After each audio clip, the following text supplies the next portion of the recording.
รุ่นกลางครับเป็นสรุปเป็นคอยคอนไซน์ตำแหน่งการเงินด้านอื่นเลยหน่วยพักของหมอแขวงพงศดีดำเนินชีวิตการเมืองไทยสมัยที่1และถาบถามหอบที่2กองประชุมดำเนินชีวิตการเมืองไทยสมัยและถาบถามบุคลากรผู้จะสมัคร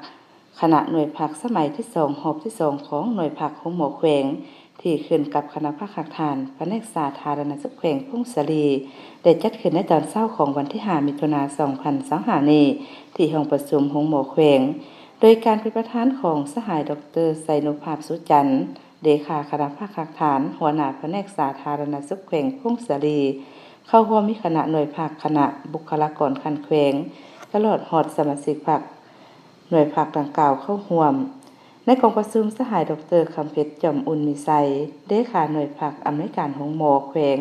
ได้ผ่านห่างบทรายงานการเมืองและห่างบทสำรวจการนำพารวมของคณะหน่วยภาคของหมอแขวงพงศดี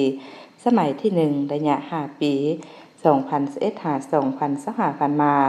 ซึ่งปัจจุบันหน่วยภาคของหมอแขวงมีคณะภาค2สหายหญิง1สหายมีสมาชิกภาคทั้งหมด51สหายหญิง42สหายซี่นำพา19หน่วยงานที่บริการปิ่นปัวโดยคำควรของหงหมอแขวงที่ว่ายกสูงการบริการที่มีคุณภาพเสมอภาพและมีประสิทธิผลจากนั้นผู้เข้าร่วมได้ประกอบความคิดความเห็นต่อห่างบทงานการเมือง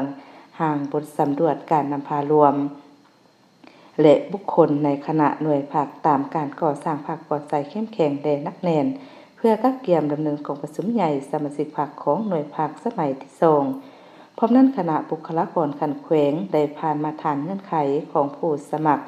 เป็นคณะหน่วยภาคของหมอแขวงที่ขึ้นกับคณะภาคทานแผนกสาธารณสุขแขวงพงศดีสมัยที่2แจกจ่ายบัตรและแนะนำวิธีการขีดบัตรทับทามพร้อมทั้งดำเนินการปอนบัตรทับทามหอบที่2ตามระเบียบการ